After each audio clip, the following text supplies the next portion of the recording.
Nabahi, Yeah. you go red on you. Oh, yeah, I do. Oh, yeah, that was good. I like that. All right, that's my intro. Welcome, everyone. We're here on Awful Takes episode 19. We had a little hiccup a week ago. Wallied, unfortunately, was busy working, doing adult things. So we had a little filler episode talking about Halloween. One of the Halloween movies, there's many of them called that. Rob Zombie Halloween? Just kidding. Unfortunately not. I don't think I'll ever want to talk about those movies. But yeah, we had a little filler episode. So again, I apologize, but we are back today. I'm back. Wallied's back when we are here to talk about 2004 Shaun of the Dead. Woo! Wallied, how was your little project? How'd it go?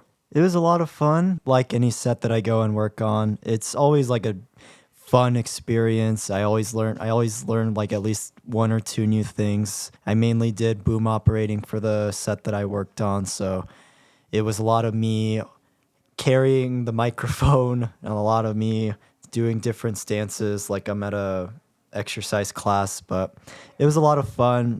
The sound mixer I worked with was really awesome, and the crew that I worked with was really awesome too. It was a pretty small indie short. It was only a few days, so it was really nice. One of my favorite jokes in SpongeBob is when they're making the Mermaid Man and Barnacle Boy movie, and they're like, Sandy's the boom operator, and it's funny, they cut to her and she's like, did somebody say boom? And she like sets off an explosion. Oh yeah. I don't know why. Every time I hear boom operator, I just think of that. Someone say boom. But yeah, welcome back, Wallied. We're excited. Yeah, I'm glad to be back. And we are back on track for the Halloween all-inclusive extravaganza. Yeah, exactly. And we are in the sunset of our Halloween extravaganza. We're on the last couple weeks. Yep. So we're going to talk about a few other horror films, and then we'll be back to our regularly scheduled broadcasts. It sucks. I love horror movies and things like that. We'll probably talk about a few outside of Halloween, but I would like to kind of stick to leaving them for its own time. Yeah. There's just something about it that feels right. It's a nice festive tradition for sure. Exactly. I kind of want to mention something. What you got? It's a fanboy thing, but I mean, I think it's worth noting. As you guys know, James Gunn's Superman is actually coming out next year. I believe in my first time I brought it up, I said it was coming out 2026, but it's actually going to be coming out July of next year. We'll eventually, at the end of this year, get into our most anticipated movies. We'll probably create a list, each of us. However, already, it's my most anticipated movie of next year. Superman is my favorite comic book character ever. So every time he has a movie, I am super excited, especially when it's a new interpretation. I'm obviously very, very excited. They released a new photo, James Gunn. It's the month of Adopt a Pet Month. And he put a photo on his Twitter, and it's Superman. And next to him is Krypto, the super dog. Oh, man, I can't tell you what that did. Like, seeing that photo was super awesome, and I am just so excited. And he got into a little bit of why Krypto is in the movie. Obviously, everyone here has probably heard of Krypto the super dog, and you have never actually seen him in any of the movies. And I think that's why I love James Gunn so much, is he takes those things that most people would normally dismiss and be like, it simply can't work in live action. Yet he kind of takes it as like a challenge of, I can make it work. I don't know what you guys are thinking, because obviously with his Guardians films and the last one brought in Cosmo, and I loved it. So yeah, he's bringing in Krypto, and he actually wrote on his Twitter, it's Adopt a Pet Month, and Krypto really didn't exist in my first couple drafts of this Superman story, but I adopted a dog within the last year, and he's like, obviously gets into the story of him adopting this dog. It's challenging. And it's hard to deal with a new pet who had existing owners and maybe wasn't treated the best. And he said, it took a lot of warming up to get this dog to feel comfortable around me and things like that. And slowly, with me working with this dog, he added Krypto to the script. And I don't know why. It's just some of the most anything with this movie just feels super heartfelt and super, it just attaches to that good side of humanity. And that's what I love about Superman is he is just the pinnacle, I guess, of what humanity can be, caring about other people around you, caring about the things in your life that have meaning to you, whether it's a dog, whether it's your friends. And again, like I relate so much to that. And obviously I get it. Like people love Batman. I love him too. And yeah, he's human and everything. And obviously I think that's why people relate to him. But to me, Superman's story has just always been super relatable. He's someone who doesn't fit in. He's someone who's kind of an outcast. He's someone who sees himself as not worthy of, things around him. But he's also the byproduct of being raised right. Yeah. And his character just has, for me, a lot more emotional weight than someone like Batman. I can't relate to being a billionaire. I can't relate to being a martial artist and affording fancy cars and things. So when people say that with Batman, like he's so relatable, this and this, I'm like, look at Superman. Like Superman literally is humanity, And I think that's why I just love his character so much. But I'm telling you, seeing that photo of Superman sitting looking on the earth and Krypto's right next to him, I was fanboying. And I showed a lot of my friends. They didn't really care. And they're kind of like, oh, that's weird. They're putting that dog in the movie. And I'm like, you guys don't get it. You guys just don't get it. And I'm just really excited for this movie to come out. I really hope it does well. And I really hope it kind of gives people a hopeful side of superheroes, because I feel like we haven't seen that a lot, especially with Superman and the DCU's interpretation of him. And I would just like to have a beacon for people, to kind of be hopeful about things, because that's his character. That's what he resembles, Have you seen the photo? I did, and it looked great. I have a lot of faith. I'm very curious to see like what the relationship between Superman and Krypto will be like, because I've never really seen like a lot of the Super Pet stuff adapted into live action. I know there was like a Super Pets animated movie that came out a while back. Didn't watch it. It didn't look that good, but I'm very curious to see how that relationship will impact the film and how Krypto will play a vital part in the film, because it's something I've always been really curious about with the DC is just like those super pets. So I'm definitely excited about it. The only thing is I wonder if Dwayne Johnson will voice Krypto. Just kidding. No, I'm just kidding. But I'm very excited about it. It's definitely become like one of my most anticipated films of 2025, and I'm very, very excited to see what James Gunn's interpretation of Superman will be. I feel like the more I'm hearing about this film, the more I'm just getting like really excited about it and everything. So it sucks. Like I don't know, like everything with this movie, everything I see is just, to me, just something that I just want to talk about so much. And I'm excited to review it. I'm gonna get to the point where, like, I'm telling you, when the trailer comes out, I'm gonna watch it 100 times. Like it's just like, to me, like anytime a Superman movie or something is coming out, like it like encompasses my mind for the amount of time before it comes out. And you guys are gonna hear more about it, unfortunately, on this podcast. Anytime a trailer or something comes out, I have to talk about it. I don't know what it is. And I didn't really want to mention the photo just because I was like, what is there to really talk about? It's just a photo and you see Superman and Krypto, but I don't know what it is. I've just been looking at that photo a lot, and it just, I don't know, it makes me feel happy.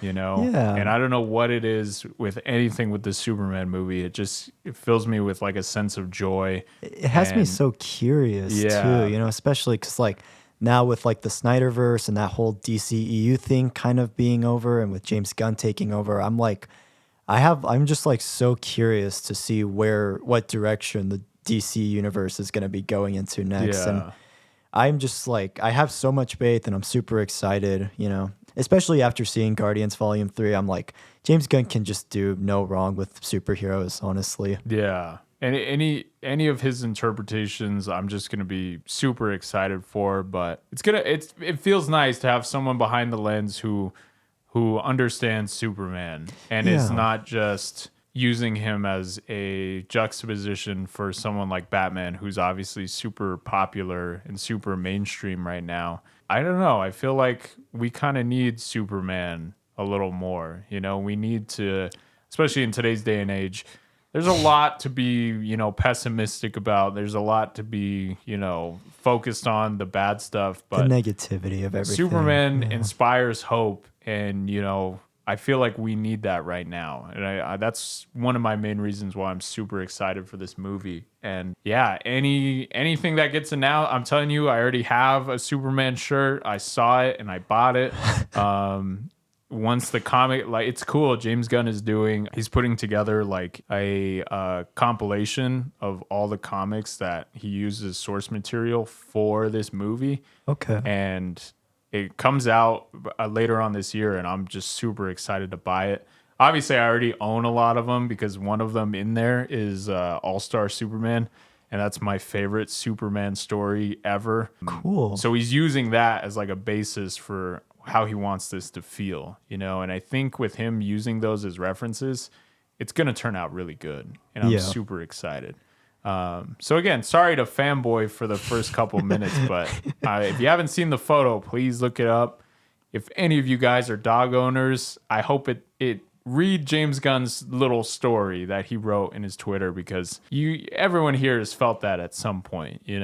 It hits home very, very, very well. Yeah, absolutely. So when more trailers and stuff come out, we're gonna be talking about them. Yeah. So yeah, I'm super excited. All right, Wallied, what are we talking about today? All right. Finally. Finally, I know. So, yeah, I recommended Shaun of the Dead. It is from 2004, and it's directed and co-written by Edgar Wright, and Simon Pegg also co-wrote the film with him, which I think is awesome. It is about a man named Shaun, played by Simon Pegg, who lives a pretty normal, boring life. He's kind of a zombie in his own daily routine, basically.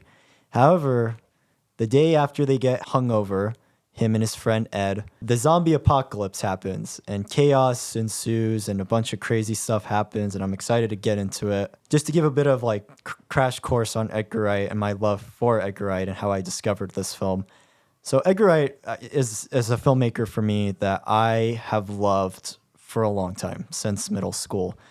Seeing Baby Driver in theaters was such a fantastic experience. It changed my life forever. It made me realize that movies could be so much more than they actually are. Because like before seeing Baby Driver, I would just kind of casually watch films. That all kind of changed after seeing Baby Driver and getting more into Edgar Wright's filmography in high school. So I watched Scott Pilgrim vs. the World, Hot Fuzz, World's End, and Shaun of the Dead was the last one I watched.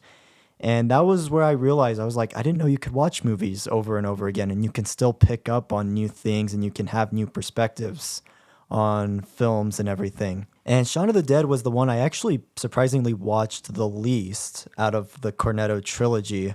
I rewatched it a couple of years ago, and I rewatched it more recently, and I just was like, this is so much better than I remember. And I remember just a lot of the scenes were just hitting hard for me. There's so much with the humor that I was just gelling with, and I just had just such an awesome blast with it, like I do with a lot of Edgar Wright's films, where they're just super fast paced. They portray exposition in a way that I wish more directors would show. But Nabahi, what was your experience with Shaun of the Dead?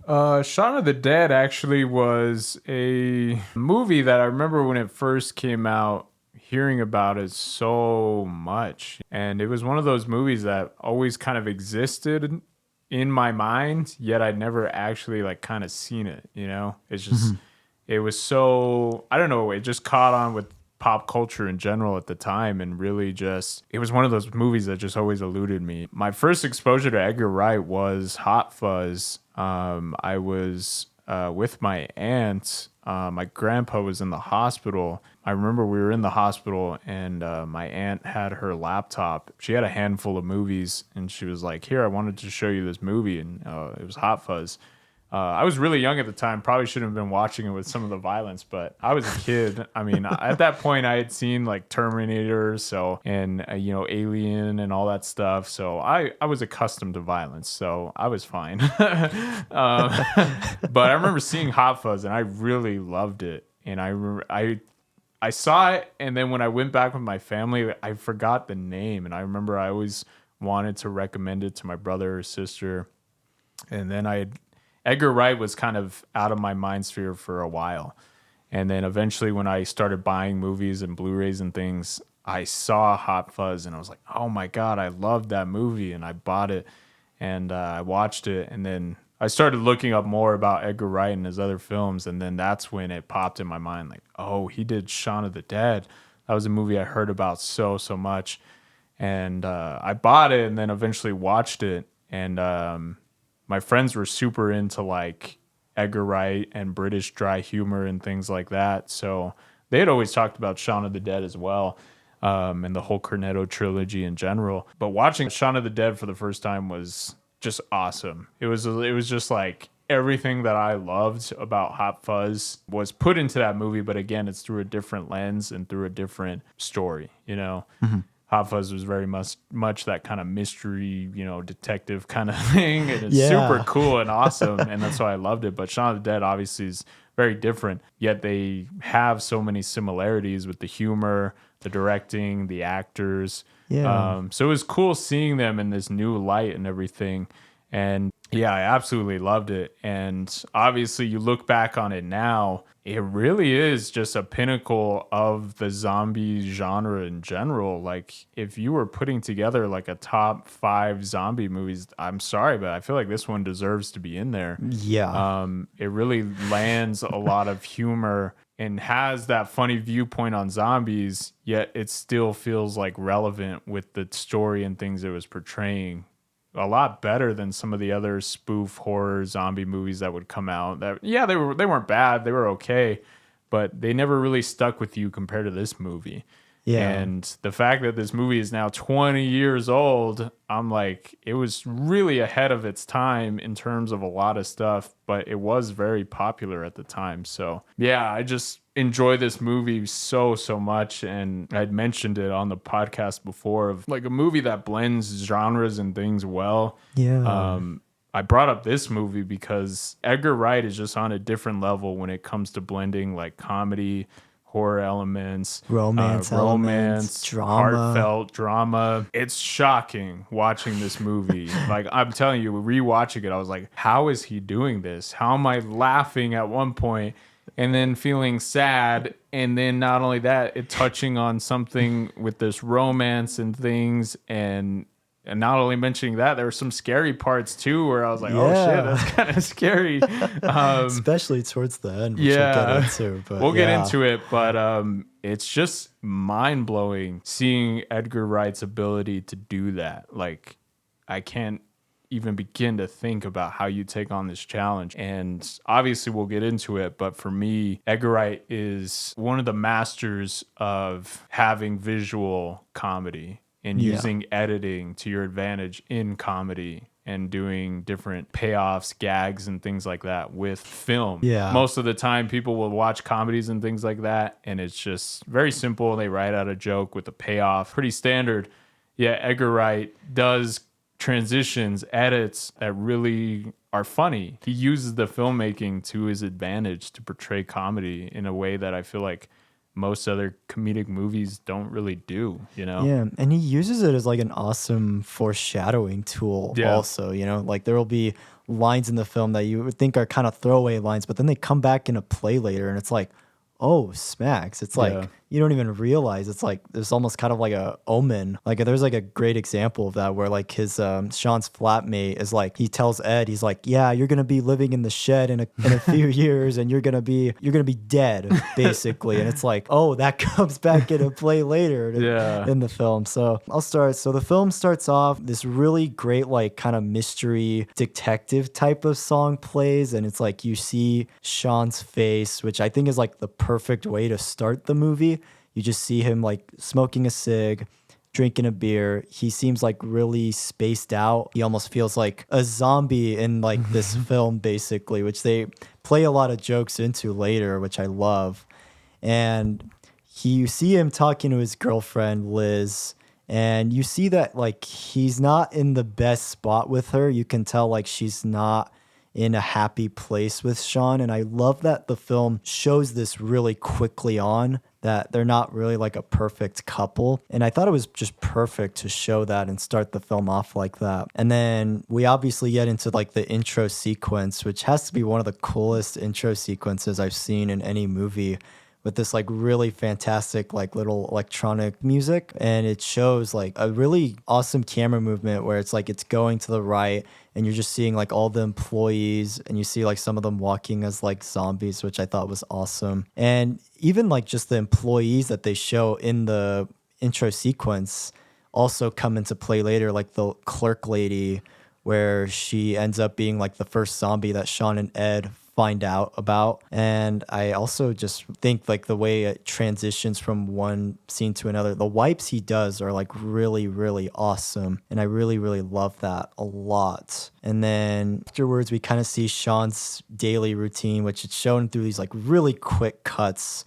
I think it's such an awesome way to portray like a daily life and portray like him getting ready, because some filmmakers will kind of show it as like, oh, just like a standard, yeah, he's getting ready for the day. But the way this film shows it, it's like, it's just quick. It's like he's trying to get his day started almost, you know? And I think it's like a perfect way to show not only his style, but just Shaun as like a character. Is like, he's just going through the motions at that point, you know? Yeah, definitely. One of the things that I wanted to mention, this film draws heavily, obviously, from George Romero's interpretation on zombies, especially, obviously, the name, but that idea that the mundane and the routines that we get involved with, it's like, are you living, you know? Yeah. And I like that this film obviously took those inspirations from George Romero, but then like dial it up to like 11 and just totally run with it, you know? Yeah, all the background absolutely. characters, everything. You could just get a feeling that these people are so into their routines and stuff and things like that. It's like, what separates them from zombies, you know? Almost, yeah. And that to me is just very interesting, and it has like a nice subtext to the film that really just kind of elevates it. Like it could just be a zombie comedy movie, but because of that subtext, it really kind of plays with your mind a little bit of like, damn, me going through my routines day to day and everything, like, am I really like existing and having an impact on things? And I love that the girlfriend challenges that, you know, and basically doesn't want that. And we need to kind of push ourselves to go and do stuff. Like just doing routines and stuff, you know, can be very zombie like in a way, I guess. Yeah. And I feel like it even portrays it even better when you see him get to his job and you see that one guy who's like in his early 20s. He looks like an adult. That was or he's so like funny. 15. He's like, looks like he's 30. Yeah.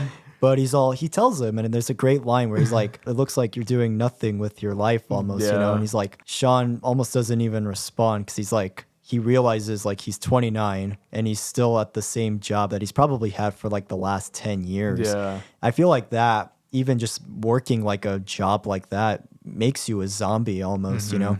And even him going like on the bus, you see like even just the people surrounding him, they all feel like, before we even get into the apocalypse stuff, like they all feel like zombies. They feel like almost kind of like a slave to the society. And I think the film just perfectly encapsulates that with him, with not only the music that they keep playing throughout with this incredible like little synth music that we hear, but also just like background and just like how oblivious people are also to like just the world in general too. Yeah. Really great. And then I love that we start to get sprinkles of it that they show throughout with like the medical trucks, with like that one guy who eats like a pigeon at one point. I love when he runs into the girl Yvonne, who, funny enough, if you guys are Edgar Wright fans, know she is from a show called Spaced that her and Simon Pegg were in, that Edgar Wright was the showrunner for and directed all the episodes for. So cool little spaced reference there. And I love just like the interaction they have together. And I love how like that just becomes like a running gag throughout the film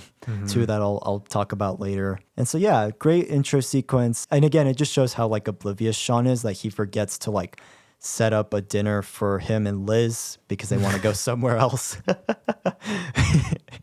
And I love the Winchester. and I love like the different excuses he gives her when he gets back home. Oh my God. He's all, oh yeah, our table. I originally booked the table, but they gave away the table to someone else. She's all, you didn't book it. He's all, yeah, I didn't book it. And again, I love that like just quirky back-to-back dialogue so much. They're all, well, the flowers, it says for an incredible mom. And he's all, it's for a wonderful mom. He's all, it's for that thing you said last night. How you're like you're my mom. I was like, oh, that's was so great. funny. And I love that it shows that breakup. He goes to her like flat, basically. For you guys who don't know what flat means, it's basically an apartment in the UK. And I like that he's like, okay, I'm going to climb up because you guys won't let me in. And he ends up just changing his mind last minute. And again, I love that joke because it comes into play later when he goes to rescue Liz. He actually does climb by some miracle. And I love just like that whole interaction. And I love that introduction we get to Liz's friends too. And again, I like that we get to know those characters more later on in the film. Yeah, I love like that whole interaction that they have. And I love that it shows not tells with their breakup, where she slams the door on him. And I thought it was like a perfect way to encapsulate like they're done. That transition was great too. Yeah, perfect transition. The one thing I want to mention with Edgar Wright that I feel like he does so well is, again, the transitions, but also would encourage people, if you're into writing or things like that, things don't need to come to like a perfectly natural conclusion, because again, that adds a lot of like fat onto stuff. Oftentimes in this movie, characters will be talking, and before you know it, transitions and cuts to the next part, you know?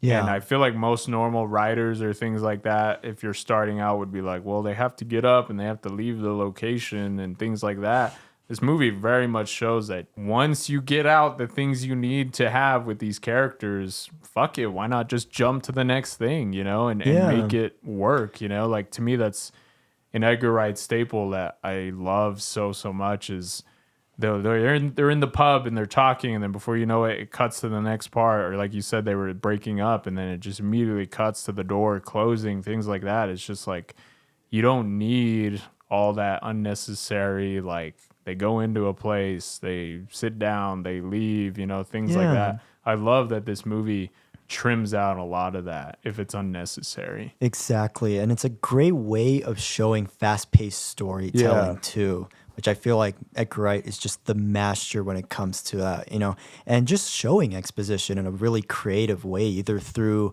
visuals or through maybe like some dialogue, or through like even just the backgrounds or the environments. You know, it's a really awesome way to communicate to the audience what you're trying to go for, what is going on in this film. And I think this film just does such a perfect job with that.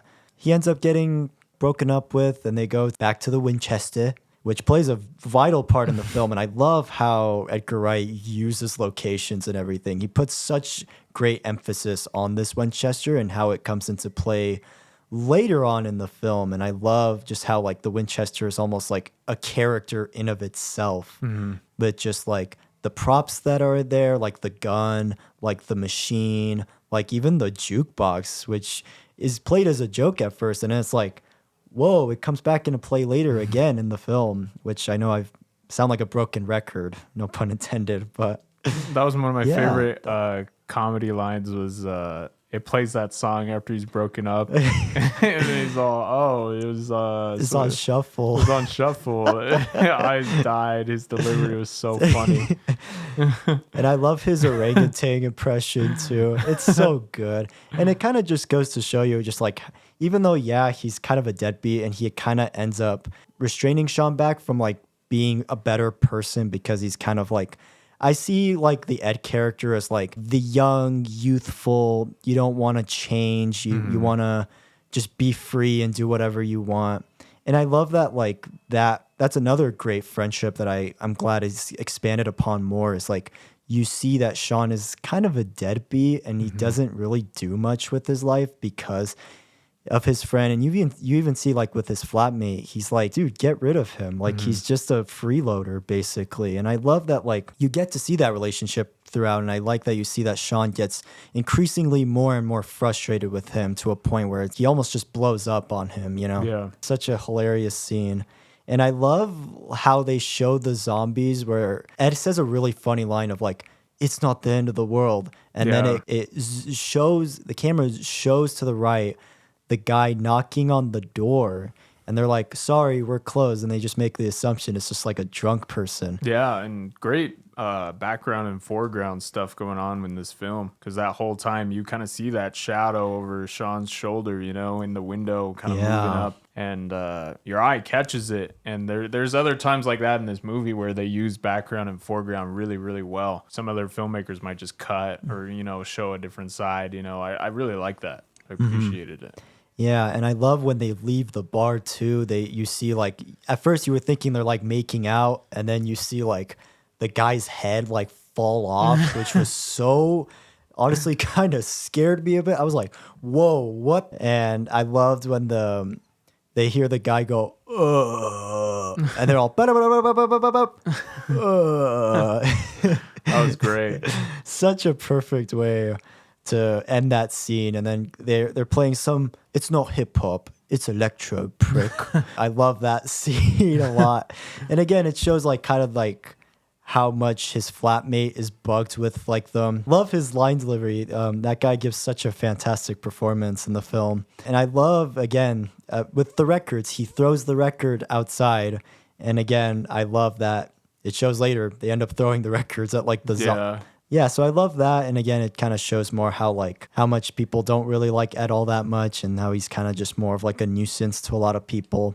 I think that scene perfectly encapsulates that. So yeah, that scene ends and it transitions. Awesome transition, by the way, where it's just like, it's just still on that scene and then it cuts to daytime and still like sleeping there from like last night. So he goes to Ed and he's like, you want anything from the shop? He says, Koneo. And it actually plays back into later, which I forgot to mention, is that you see Shaun walking like a mini mart basically. And it's normal like it is in the beginning. And then you see this scene. He does the same routine. However, there's no kid kicking a soccer ball. There's a bunch of zombies. A lot of the cars are broken into. There's a lot of blood lying around. And through all of that, he's still hungover from last night. And it's such a perfect oneer where it's just like the camera never cuts at any point. And I really love that. And you see how the routine is different compared to the one we see in the beginning, where it's like everything's normal. And I loved that so much. And the line that I love at the end of that whole oneer is where he's all, no, I don't got change. I barely had any change for the mart. And it's such a perfect way to show that everything's different. It's not the same as it was yesterday. How did you feel about that scene? I really liked it. It shows a lot of great camera work, obviously. But again, there's a lot of humor involved in it too, because you see the world falling apart behind him, yet he doesn't notice it because he's so into his routine that it's just like doesn't see it. It also plays into his character as well, that, you know, this guy's kind of an idiot, but not so much so that he's the dumbest person ever, but it's just like look around, you know. And it's funny. And I don't know, maybe this is kind of one of the first instances where, probably at this time period, where you have main characters and things that aren't your normal action hero type person. Pretty And much. I really like this movie for that. And obviously, the 2000s, most people that I hear will kind of, you know, dismiss a lot of it, besides, you know, your main blockbuster films and things like that won the awards and stuff. But I feel like this time period really jumped outside of the normal storytelling lines, you know, having characters who aren't necessarily your biggest heroes, having main characters who aren't the greatest at what they do, you know. Absolutely. And I like that time period for doing that, you know, like so much in this movie just feels relevant and it feels, you know, timeless in a way. And now you see that this has kind of become like the main thing now where you have characters who aren't super popular or not necessarily the smartest and things like that. And I feel like that whole time period really Yeah. kind of paved the way for that. The nerdy, awkward Yeah, character quirky kind of. thing, you know? Yeah. Yeah. A lot of indie films, especially today, are like that Yeah. too. And God, this scene where they're flipping the channels is like one of the coolest, most creative ways of exposition I've ever seen before, where it'll be like one sentence and then it'll cut to the next thing and it's all panic on the streets of London. And then it's like they're like eating like wild animals. And it's like it's such an awesome way to show exposition without feeling like exposition and just like them flipping the channels. And then he flips back to the news and like that's when we kind of get like a bit more exposition. I thought that was just such an awesome way to show like, hey, it's the zombie apocalypse and there's panic in London.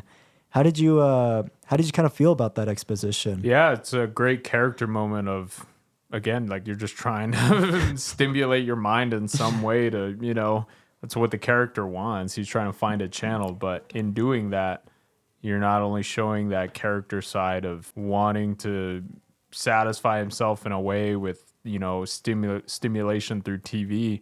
Yeah. It also, again, like Wallied says, has that exposition, and Edgar Wright does that so well of using, you know, different things for his own purpose. You know, whether it's through audio, sound design, music, and this way it was a very nice editing choice of taking all these different, you know, channels and things like that, yet tying it together. I don't know if you don't see that a lot, and that was really out of the box thinking.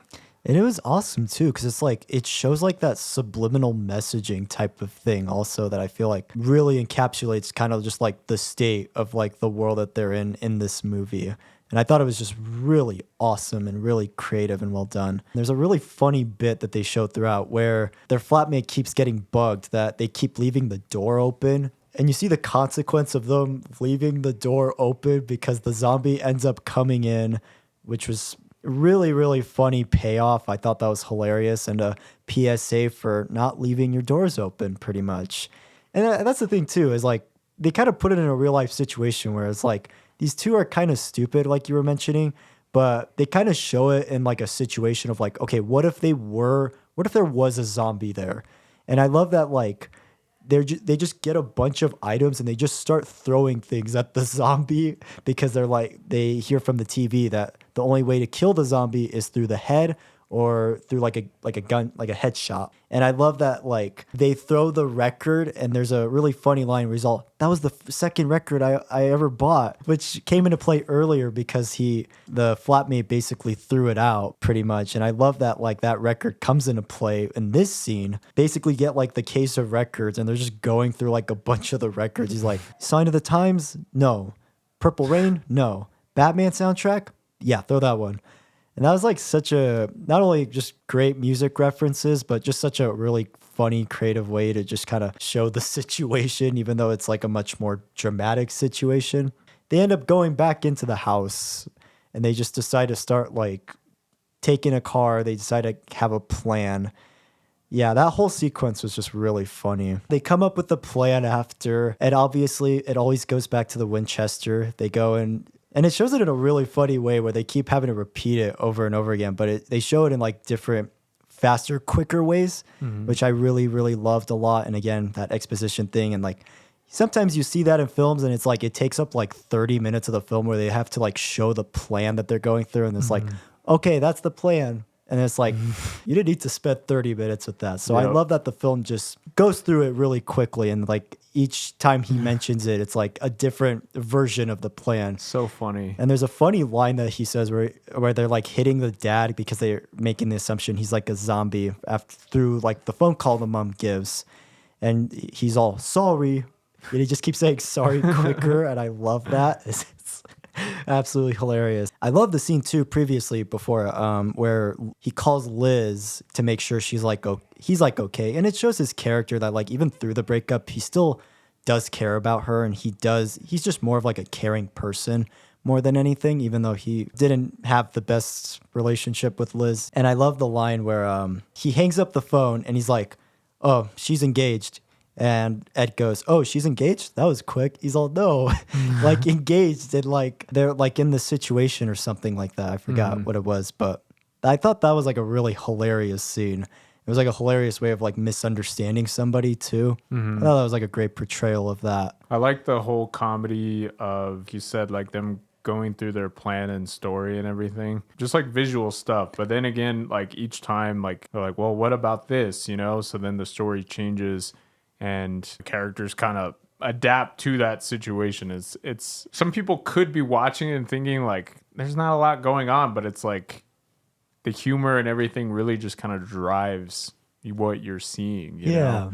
And it's very evident in that scene because it's literally the characters describing what they're going to do, you know? Exactly. Yeah, I really loved it. It's perfect. And I like that it just goes quicker too. Each time he like gives like a, "Oh, what if? Oh, what if?" And I think that's perfect because it's like it doesn't, they don't drag out the joke, you know? It's like just kind of like a quick and done. They get his keys and they're like, oh, because they don't know if like the flatmate's still alive because he had actually a bite from earlier, and that's why he was like having a massive headache. And one of the symptoms was that he had having headaches. And I love that Shaun goes up to like use the restroom one more time, and you see the flatmate. He's just this zombie, and he's like, "Okay, we're gonna take your car." And I love that like it takes him a minute to realize like, oh wait, he's actually a zombie. And they leave quickly, and I love that Ed is like, "Can I drive the car?" Oh, yeah. And The reveal of the flatmate too was kind of a little jump scare for me. Like him correcting the mirror and you see the silhouette of him in the shower. I was like, kind of freaked me out. I was like, whoa, that's kind of scary. Or he opens the curtains too. Yeah. Oh man, that was too good. So yeah, they end up leaving. Ed is a crazy driver. I'm surprised his license hasn't been. He's on the list of characters who I'm surprised their license hasn't been revoked yet. They end up going to the house, and I love that he's like, "Oh, she's got a Jaguar." And I like that he's like, "Oh yeah, I'll just stay with the car," pretty much. And I love that whole bit. One of the things that I don't know if people really, I don't know. One of the things that I think Edgar Wright had a little like commentary on, you guys have probably heard it before. I know Jordan Peele is very famous for mentioning this, not famous for, but famously mentioned this, that to him, the only difference between comedy and horror is the music that's playing. And I feel like Edgar Wright had a little commentary on that. In the car drive, you have this malicious, like, you know, kind of music and obviously the broadcast of what's going on. And they're looking around. They see zombies falling. They see the world deteriorating. People are getting killed. And then Ed puts on his tape. And then the music changes. And now it's like kind of more adventurous and funny. And then obviously he hits a person. But it's so true. It's like the music that's playing kind of influences like what you're seeing, because now that he has his tape in, you're kind of looking at it in a different way. And I don't know, maybe that wasn't like a commentary, but now when you watch horror movies and things, and obviously hearing these directors kind of mention that, I was like, that's pretty funny. That's pretty cool that they kind of did that. It's a perfect juxtaposition too, for sure. It's one of the best juxtapositions I've seen also, you know, where it's like, it's much more punk, it's much more adventurous, like you're mentioning, but there's also just like this like hell world that they're in almost. And the guy they run over, they're like, please don't be a person. So and you find out he's like a zombie. And that's, again, just like that perfect back-to-back banter dialogue that Simon Pegg and Nick Frost have that I think is just really awesome too in the film. So yeah, great use of music. Also, yeah, thanks for mentioning that. That's Yeah. perfect use of music. Edgar Wright just uses music to his like fullest advantage. And there's one scene where they use music really, really well that I'll get into later. Sean goes into the house, and this is kind of where the film kind of takes a bit of a tonal shift where it goes a bit more in a dramatic direction with his parents. You can tell his parents' relationship is very strained. You can tell that he doesn't really like his stepdad all that much. There's even a little joke they play where he's all, yeah, he touched me when I was younger, which I was like, damn, that's pretty. Which kind of shows you like just how strained their relationship is. I love that. I love that heartfelt side of the film. And I love that it shows again, like he doesn't have a great relationship with his dad. His dad is stoic. He doesn't show a lot of emotion. And it's true. There's a lot of fathers out there who are trying to just be more brave. They're trying to be more thick skinned for their sons. And it's a completely understandable thing. And I kind of more feel for the dad because it's like he's trying his best to have this relationship. But at the same time, he's also kind of like trying to like teach him to be much more thick skinned, you know? And I thought it was a really great portrayal to show that side of the film, you know, because it shows like just the film is kind of like a chameleon and it has a lot of flavors. And I think that the dramatic side of this film, I feel like hits much harder more than the comedy, I feel like, honestly, in this film. That little dialogue that they have in the car, it's comes out of nowhere because it's just like, oh damn, that's actually really sad. And it's obviously like, you know, the dad's dying and he's kind of telling him basically why he treated him that way and everything and what he was doing. And Simon Pegg obviously acts the hell out of it. You know, he starts crying and everything, and he really sells you on the emotion of it all too. And again, like this is what we mentioned with this like blending of different genres and things. It doesn't feel out of place, surprisingly, yet it comes out of nowhere. Yeah. And I don't know, it hits hard. And I think that really shows that he knows what he's doing, adding this part in. You know, Edgar Wright knew exactly how to do it. And how to handle and portray a situation like that, too. Especially set in like a zombie apocalypse world, you know. I feel like that kind of also just represents like we don't have a lot of time on this earth, you know. So it's like try to not have grudges on the past, on your parents, you know. Try to move on from that and try to have a good relationship with your girlfriend, with your friends, with your parents, you know. And I feel like that whole sequence, and especially the car sequence that you're talking about, I feel like perfectly encapsulates, I feel like kind of like one of the overall messages of the film is that try not to take time for granted because you never know a zombie apocalypse could come and your stepdad could get eaten by a zombie. After that really beautiful emotional scene that we have with between his stepfather and of course Sean being all crammed into the car, just gets me, honestly. It really just gets me every time that, you know, he hasn't done the best job and everything. Such a perfect way to show that almost his last words pretty much. So he ends up turning into a zombie and they end up walking to the Winchester. And there's a really funny bit with Yvonne that I mentioned earlier on where both of them end up kind of crossing paths pretty much. And it's a really great sequence where it shows like the polar opposites of them and just like their doppelgangers. So it was really great to see them say hi to each other. That was funny. I also like the part after they leave the dad. It's almost like you see a character die and it's like you wouldn't really want to make fun of it, yet they do a little humor bit that's really funny. Sean is like, there's no resemblance of anything of the man you love, because she's having a hard time leaving him. Yeah. And then earlier in the car, dad's like, what's this music that's playing? And then now that he's a zombie, he's like trying to crawl out, and the thing he does is he turns off the music. And it's so funny because it's like I wouldn't expect a normal director or writer to kind of make fun of someone or something who had obviously died, yet it really works, you know? Yeah, there's still like a bit of him left in there, even though he's like pretty much a zombie at this point. Yeah. Yeah, and again, it just kind of shows like that stepdad's character, and the main the actor Bill Nye, who Oh, played the he's stepdad, great. he did such a fantastic job with that character. Yeah. There's one more thing I wanted to mention with that scene that I love that the dad mentions about his last wish is that he wants him to take care of his mom. And I thought that was a really incredible line that comes into play pretty much for the next second half of the film. And I thought it was really, really great. And it's not only that, like it shows the parallels that these characters have in common. You know, they're obviously not big fans of each other, but they do share something that is means a lot to the both of them, which Yeah. is the mom. You know, like Yeah. Sean will do anything for her, but vice versa. You know, and it really shows that they have that in common.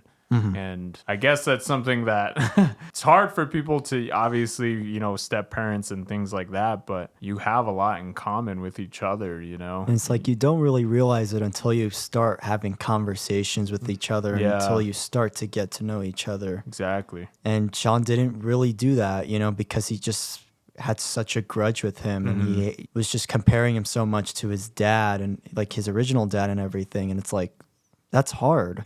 That's hard for somebody to go through. You can understand that, but at the same time, it's like you got to try to move past that and try to just get to know the person. And I think the film just communicates that super, super well. After that whole sequence, we finally get the scene where they're like at a house. They almost leave behind the mom, and they don't know where she's at. They don't realize until later on, and Sean like jumps up with like the little The trampoline, which is yeah. great.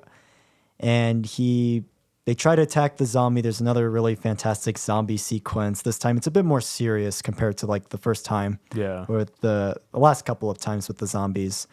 And it was a really, really great sequence. And you see that the mom starts kind of acting weird after that, which we'll talk about later. And I love the way they Sean kills the zombie, where he like hits him with like the little tethered ball, and the girls are like, no, like this, like a knife. That was great. So that was a really great, and I'm glad they don't kill the zombie too, because it shows like them needing to reenact as zombies also. It was a great, yeah. Yeah, so you see after the mom starts acting weird, of course, Ed and David are, of course, no help. And I'm glad that the film just points that out. It's hilarious. And then we finally get it, the fence jump. So, yes, one common thing with this film, Hot Fuzz and World's End, is they all have a scene of Simon Pegg jumping up the fence. And like Sean says, we'll take a shortcut. He jumps the fence, and of course the fence falls off, and he's like, all right, come on. Nabahi, I know you were really excited to talk about this scene. Just because obviously when I first saw Hot Fuzz, that was one of my favorite comedic moments. So seeing it in this movie, I was like, I recognized it, I was Yeah. like, that's hilarious. It's like, what, you never taken a shortcut before? And it's funny because it's like, kind of is a good one-liner, like a badass one-liner.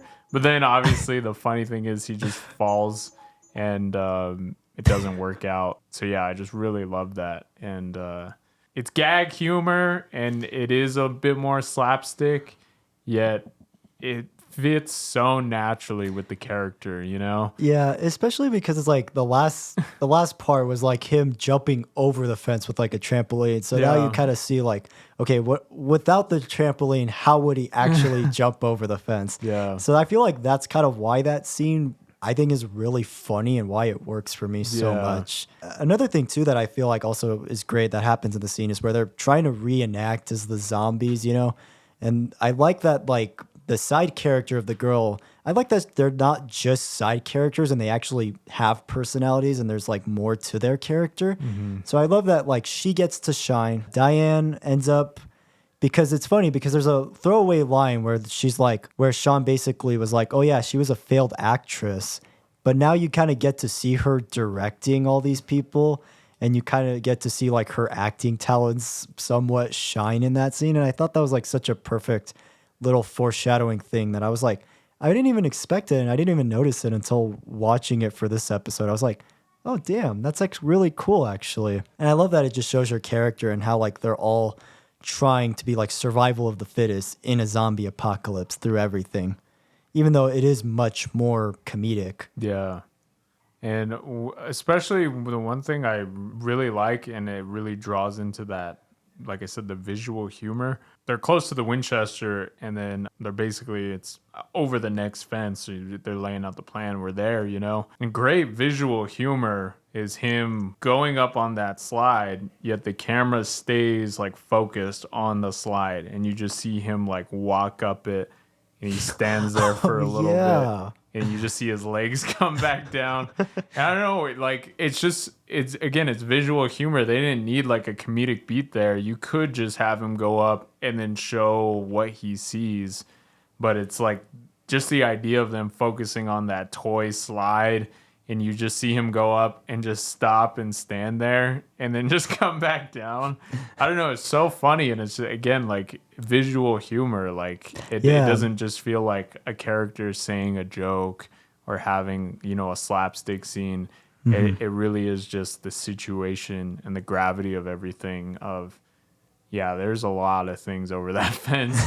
There's a lot of zombies and stuff. So funny. And it's such a cool zoom up to, Yeah. or not a zoom up too, but it's like a cool like rising up where it's like now you get to see like Sean's original perspective, Yeah. which was a cool way to transition I loved it. to from that scene also. So yeah, they all pretty much reenact as zombies. They're doing, you know, they're giving some A-tier acting with the zombies, and yeah, they pretty much make it through most of it. However, David, he thinks that like Shaun has no plan at all, which understandable again, but they end up kind of making a lot of noise, and they end up there's a really hilarious part where the zombies just stop. They're all just standing still, just looking at him. It's so funny. It's so goofy, and I loved that. It was just like they all just stopped at the same time, which surprised me. I didn't know zombies could do that. And I love that like David pretty much breaks the window pretty much, but I love that they don't make a stupid decision to just go inside. I like that Shaun, and again, it shows his character of like he'll pretty much just sacrifice himself for any situation. And I love that he pretty much just takes the zombies and goes like tries to take them to like a better, safer place where they won't be like getting eaten by them in the Winchester. And I thought that was like a perfect way to kind of end that scene and then show them waiting for Shaun, pretty much not knowing whether or not he's gonna make it out. And again, it kind of just shows you like they're not even sure what they're gonna do in the situation now that they're at the Winchester. It's like not like the happy ending that they got when they were talking about it when they were making their plan.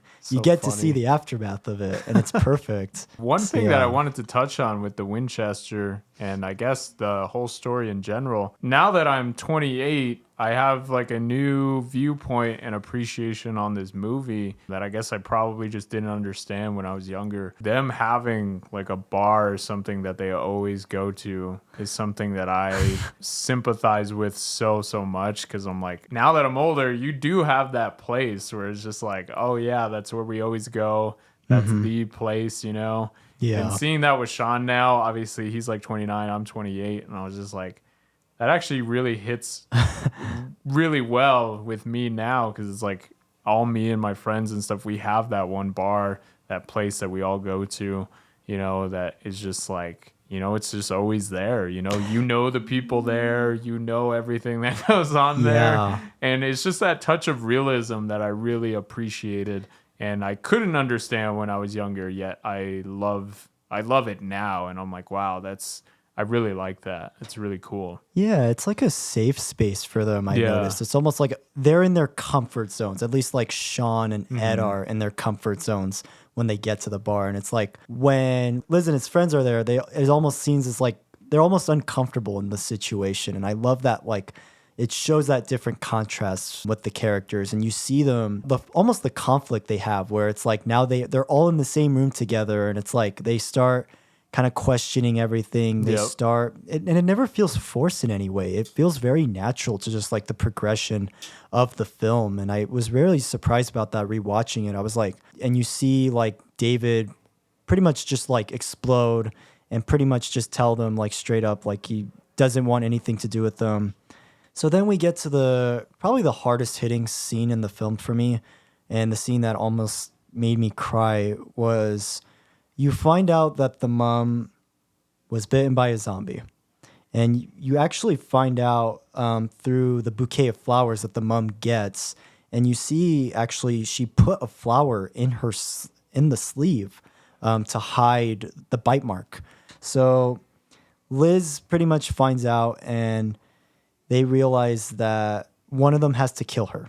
The reason I find this scene to be hard hitting is because we see that like with Shaun, his stepdad's last wish was to take care of his mom. And he tried his best, but he beats himself up about it that he didn't get there in enough time. And he starts blaming himself for not being there quicker, for not keeping his eye on her. And that's when you see that him becoming oblivious you see the consequence of that. You see how hard it hits him. And you even see the mom tell him that she didn't want him to react, because you see his reaction to it, that he is not taking it very well. And I love that the film shows that. And you see how just kind of flustered and frustrated he is, which for the most part, he's been mostly calm throughout the film. And only through the scenes where him losing his dad and him now losing his mom, it's like, how much more can he lose? Obviously, David is being kind of such a jerk about it, but it also raises the question of like Shaun kind of being a hypocrite too, which again really surprised me a lot about the film and didn't really need to go there, but it does. And it does show that gray area of the film of like, they were okay with killing these zombies, but because it's like somebody that's related to him and that means so much to him, it's gonna be harder to like not see that anymore. And so Shaun obviously decides to take the gun and shoot her, and it probably the saddest scene in the film, because it's like, again, it's like he doesn't feel like he did enough. He felt, he was kind of just taking things for granted, and it's like now he's having this realization that he wished he had a better relationship, not only with his stepdad, but with his mom too. And I think that scene is just super well done. And it's just such a hard hitting scene. Yeah, it's great. It really feels like, again, it's an emotional side to the movie that you don't really expect. You don't feel like this movie, especially the first half, you don't feel like this movie's ever going to try and do that. Yet when it does, it really pays off, and it's like, dang, this elevates it for me. It elevates the whole movie, because Absolutely. most other comedy zombie stuff doesn't really go there, zombie storylines, there's always the storyline of one of them getting bitten or getting infected or something. Yet I feel like this movie does it in a very nice way, and really kind of stands apart from a lot of those other movies. Because that's always in every zombie mythology. There's always the one who gets bitten, and how do they handle that scene? And I feel like this was handled really, really well. And again, too, I think it also just shows that emotional side to Shaun, because it's like you see like why maybe the mom didn't want to tell him, because he is such an emotionally sensitive person that like that if he were to hear about it like beforehand, like he wouldn't really know how to handle like that situation, because he would just be so overwhelmingly emotional about it that he wouldn't know what to do. And again, it kind of shows like why his dad was much more like hard on him, because he wanted, he was trying to teach him to be more thick-skinned, especially in situations like that. So I think that ties together really, really well to see like how is Shaun going to handle like a situation like that. So yeah, afterwards, a bunch of the zombies start to come in. The owner of the bar, funny enough, he comes in. Oh, there's also one more other joke too with the Winchester, is that the gun is actually not loaded and it doesn't actually work. And you end up finding out that the gun actually works. And I thought that was like a really funny payoff that came into play.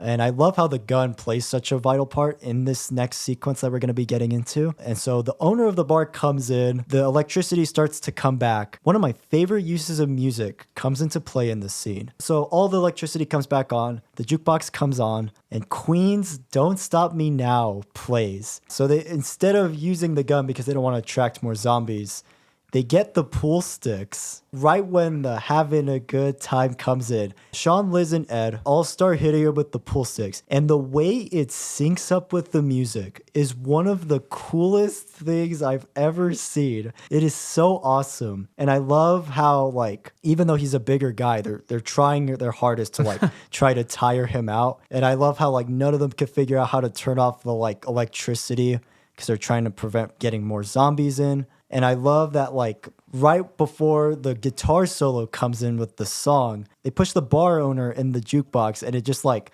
starts to go off and you hear, like, little glitches. Easily one of the best musical sequences I have ever seen. How did you kind of feel about that scene going I liked into it. it? It was very awesome, very stylistic. It was great. It was just, it comes full circle because, again, with the music in the beginning, they're in the bar. They had a little gag and stuff, and now you see it in this different lens and everything, and it was really cool. I really liked it. Yeah, and I love how they say, "Kill the queen." That was a great little one-liner that I loved. And then, so yeah, all the zombies pretty much come in. They all kind of found their spot. They end up kind of finding, like, ammo for the bullets, which was great. It's like, of course, they would be somewhere in, like, the bar. When he reaches for it with the fire. Yeah. That's so funny. He, like, tries to grab him and just, it's fire. It's going to burn you. And I just love that realism of, like, you're reaching into fire. Like, And it's like, yeah, he would definitely react to a situation like that because he's not thinking about it. So it's perfect. And so, yeah, they end up, David ends up kind of getting the end of the stick. There's a line where he almost, like, wants to tell Shaun something because it's like you almost feel like he almost, like, wanted to, like, say sorry to him. But before he can even give his monologue, he ends up getting killed and he ends up getting slaughtered by these zombies, which was a very disturbing, terrifying scene. I was not expecting the movie to do that at all. At least the first time seeing it, I was just like, oh my God. Jeez, like, even though I didn't really like David, I could still be like, man, like, I could still kind of understand and sympathize with him throughout. But that kind of felt like a good, unlikable character getting killed off thing. I felt like that was a lot more earned, especially because the character was like, you could understand how unlikable he was, but you could still understand where he's coming from, like we've been mentioning. And I think that comes full circle, and I feel like that's probably the best use of that trope I've seen portrayed in any horror film. I don't really think there's any other example of it that I feel like has been done well. And so, yeah, they end up kind of being like survival of the fittest. The flatmate from earlier, he's still just walking around. He's like super naked and everything. And he ends up biting Ed. And that was another hard-hitting scene where it's like him and Liz are doing everything they can to block off these zombies, but there's just so many of them. And are they going to make it out of this or not? And I love that the film just still keeps you on the edge of your seat during that sequence. And yeah, of course, with the flaming bullets and everything, and of course, there's like a basement, which was awesome. And I love that they end up going down. Oh yeah, all the bullets start flying everywhere. That was really sick sequence. They end up going down, and yeah, this is pretty much kind of like the last 10, 20 minutes of the film. It's like they're trying to figure out how they basically commit like a suicide pact, which was like, whoa, that got really dark quickly. It's like almost like no hope. And then one of the funniest things was they end up, before they like end up, like they light a match because they're trying to light up a cigarette. And you see that like there was actually a way to boost up to go up to the top, like the sidewalk pretty much that leads to there. And I love how like at first it doesn't feel like a plot convenience, because it's like at first it's like you can understand why they wouldn't, because they're so like emotionally overwhelmed from everything. And of course Ed just got bit in, so they're not really thinking straight. And I love that, like, it takes them a minute to realize, like, wait, there's a way to go up that we can get out of this situation. And that was a really great sequence. I love that Ed and Shaun get like one last final time together, you know. He says that really funny line. It kind of just shows you Ed's character. It's like he almost stays back to sacrifice himself, finally doing something as he kind of feels like he's been just kind of taking his friend for granted and just having him do all the hard work, you know. I'm glad that like we get to see Ed finally sacrificing himself pretty much. Each character has like their own kind of conclusion and stuff, which again, in zombie things and stuff like that, you know, sometimes they don't really do that for everyone, you know. And I guess that kind of lends to like the mythology of zombies, you know, anyone can die at any time or things like that. But I really like that each character is given their own arc pretty much. And they didn't have to do that, especially with some of the side characters and things. They could have just focused on, you know, the main two and everything. But I feel like everyone has a really nice arc in this movie and has their own personality, you know, that doesn't feel tropey in any way. And I really like it. Yeah, of course. Yeah. So, yeah, they finally go up. You think, well, that's it. They're probably not going to make it out. And then one of the funniest scenes, the military just steps in at the right, like the perfect time. And I love these like really quick shots where they're like, it's like quick zoom ins on like the army and everything. And like, they're just like killing the zombies. Like it's nothing. And then we get like one last interaction with Yvonne, who just, of course she's there. I don't know how she keeps showing up in like all these random places, but they end up having one last interaction. And I like that we get kind of like a conclusion with her too. That was really great. And so, yeah, the film ends, and there's a great epilogue that we get where it's like almost like half a year later. It's like 6 months later. They call it like Z-Day, which I think is really hilarious.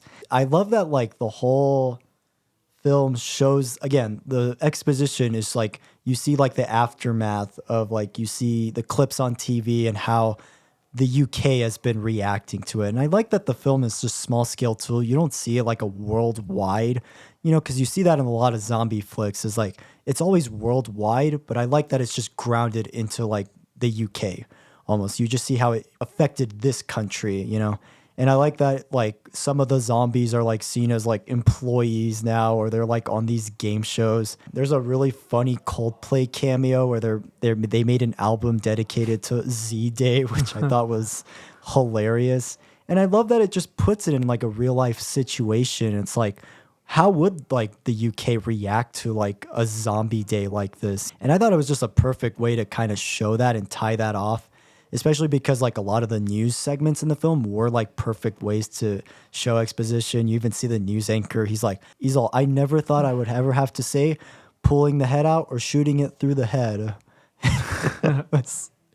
So that was just a hilarious sequence. And I love that you see Liz and Shaun kind of get back together. He kind of starts changing a little bit. He gets 2 sugars in his coffee, which is a line that was referenced earlier on when his mom asked him how many sugars he wanted in his tea, and he said none. So it was nice for that to come back full circle, and you see his character with like a small character change. Just a small thing, but it's like you see that he's been changing for the better, and I really love that.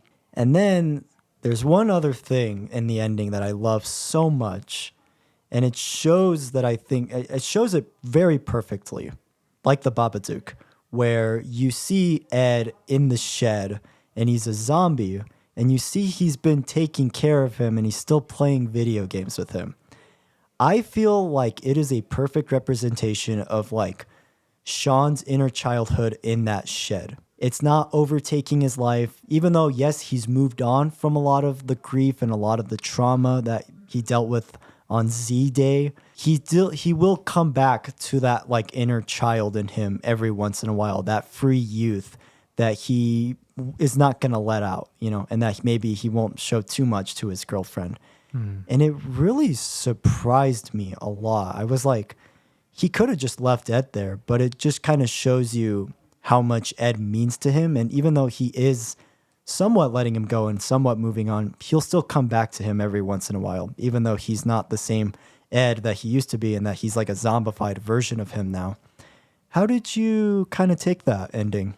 Yeah, I feel like it shows the, what friends mean to you, they really, you find people who accentuate parts of yourself, it's like you have certain things in common with certain people that pertains to who you are as a person.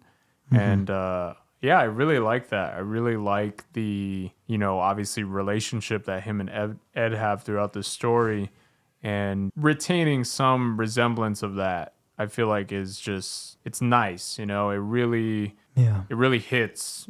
And it's like, dang, like these, Shaun has, you have connections to people that sometimes you just can't really like explain to other people or your friends, and sometimes the other friends will be like, why do you have this person around? And it's just like, it's hard to explain that stuff to people sometimes, Yeah. but sometimes it's like, I don't even, you don't even have to, Explain like it.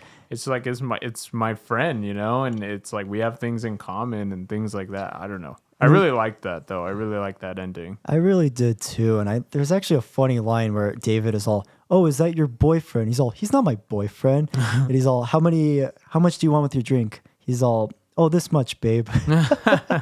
And it just kind of goes to show you that like they do really care about each other, and Yeah.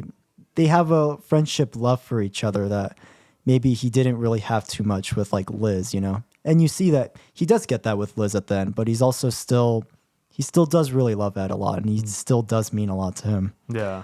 So yeah, I thought that was a perfect way to end off the film and just kind of show that Shaun does still really like Ed, and he'll still do anything for the people that he loves. He really does care a lot about people. And so yeah, that was Shaun of the Dead. This is my favorite zombie film ever made. I love this film so much. There are so many incredible gags throughout. There are so many incredible one-liners. The dialogue is just fantastic. Simon Pegg and Nick Frost, like I mentioned when I recommend this, they're my favorite comedy duo ever. Like they're just, chemistry is so perfect. I really can't even imagine anybody else being these characters other than Simon Pegg and Nick Frost. Like their just chemistry is on another level. And especially when you see Hot Fuzz and World's End, it's like it gets even better from there somehow, which is crazy. Yeah, I feel like really blends comedy and horror really well, but also there's a lot of incredible heartfelt drama moments that you wouldn't expect for a film like this. And it is like a lot of Bong Joon-ho's films. It's like an emotional roller coaster from start to finish. And it's just so perfect in every way. Was there anything else you wanted to kind of add about the film? No, I mean, I really like this film. Obviously, it draws heavy inspiration from George Romero's zombie movies and things like that. But I feel like, again, like we talk about this more and more now, of people taking homages for things or, drawing inspiration. I feel like this is one of the best ways it's been done.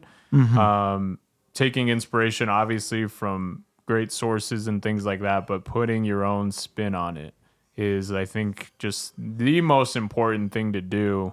And this movie just does it so, so well. Obviously, it has those inspirations, yet, it pays respect to them, but it also does its own thing. Yeah.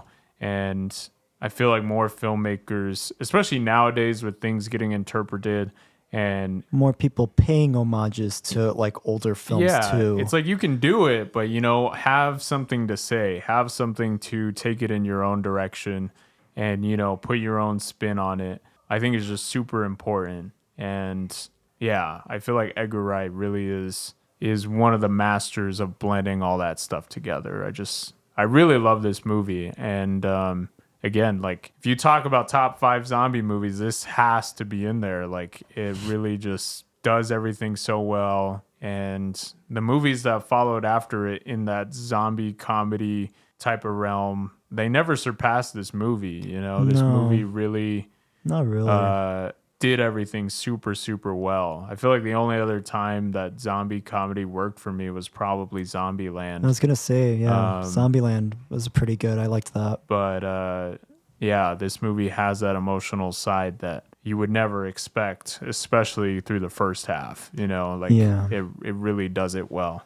So yeah, I really love this movie. It was great. Nice. Yeah. Just a fantastic ride from start to finish. Everything about this film I feel like is perfect. I don't really have any flaws with the film. I feel like it does everything really well, and it just uses music and sound design to its advantage to create like a really awesome juxtaposition and atmosphere. The acting is fantastic. Just some of the best comedic acting I've seen, and just so many layers to a lot of the jokes, and still even jokes I'm still picking up on to this day, even though this was like my fourth or fifth time seeing this.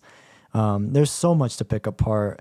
Edgar Wright is my second favorite filmmaker ever. He is such a fantastic director who uses fast-paced storytelling to like another level without ever feeling like it's too rushed or anything like that.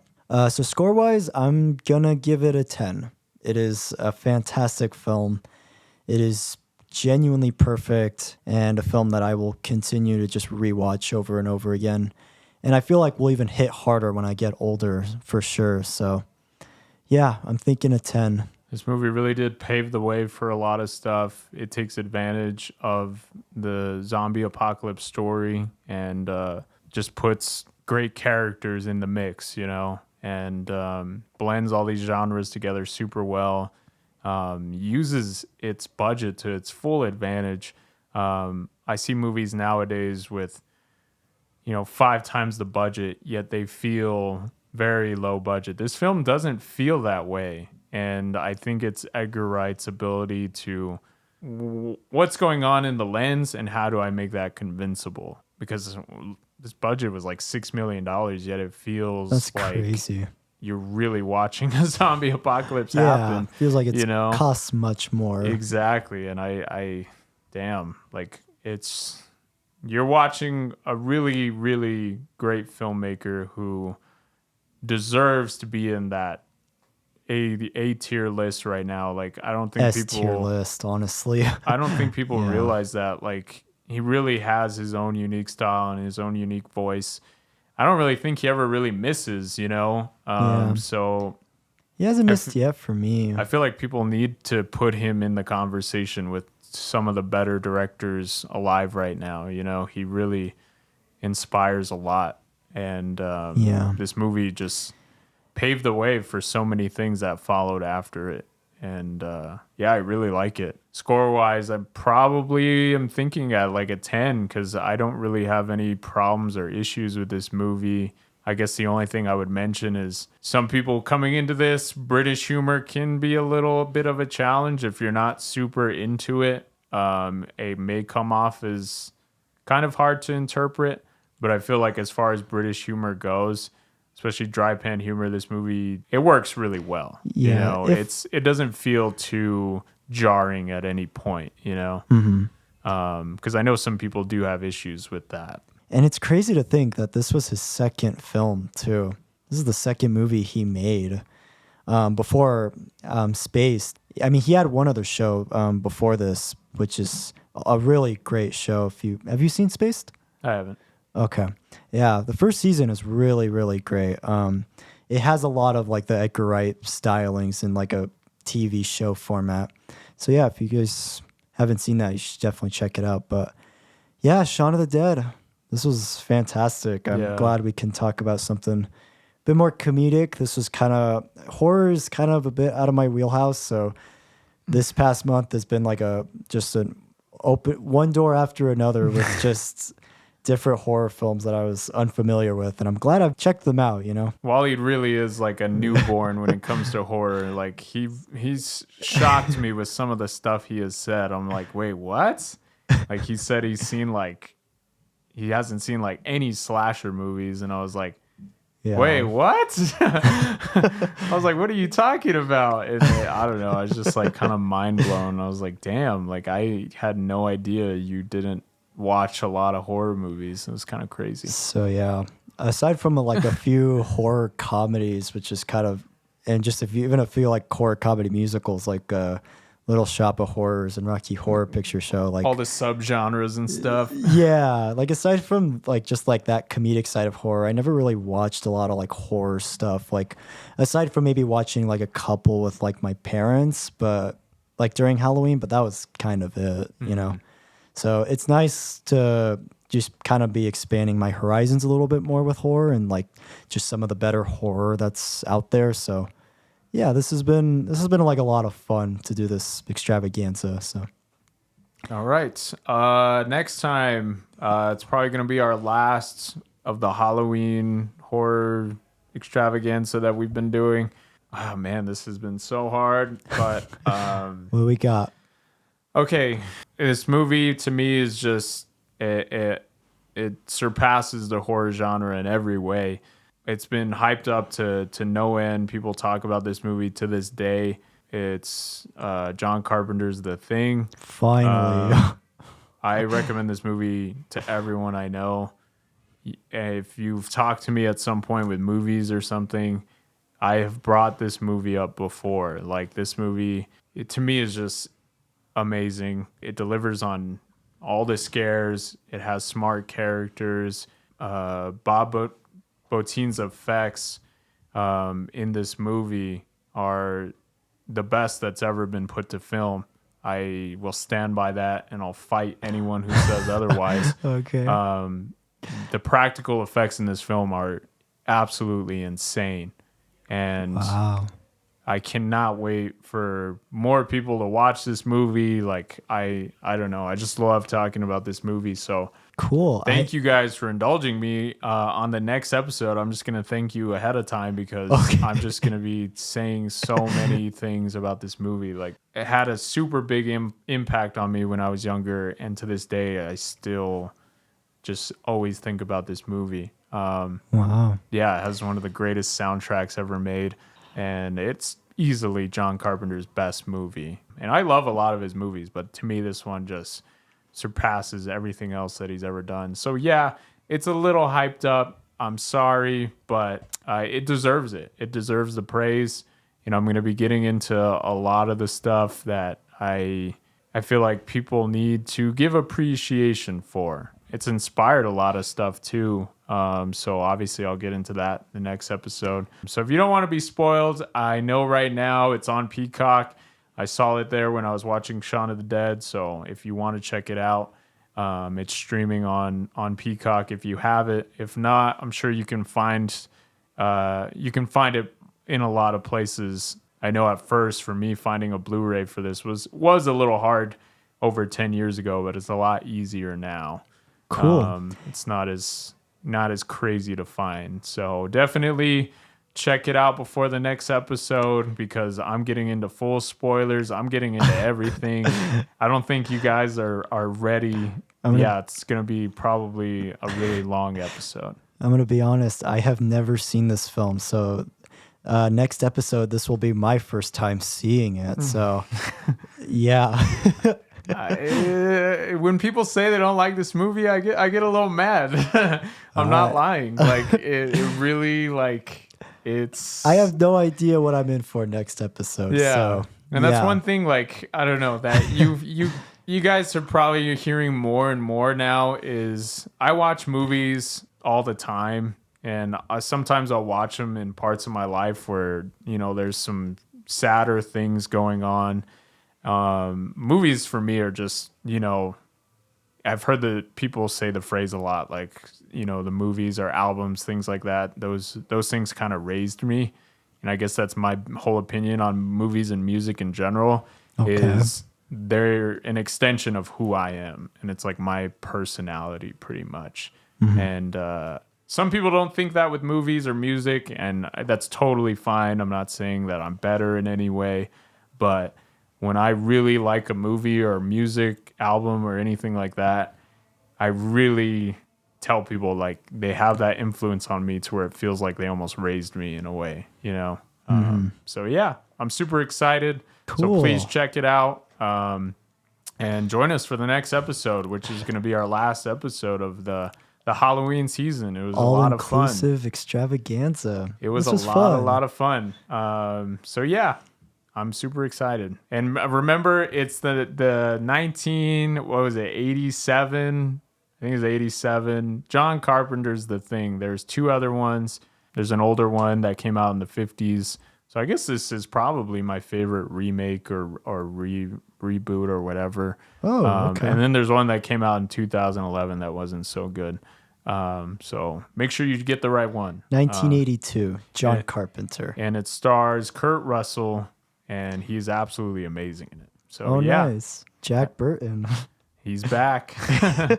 All right, that's it for this episode. We will see you guys on the next one, and yeah, have a good one. All right. Good day and good night, mates.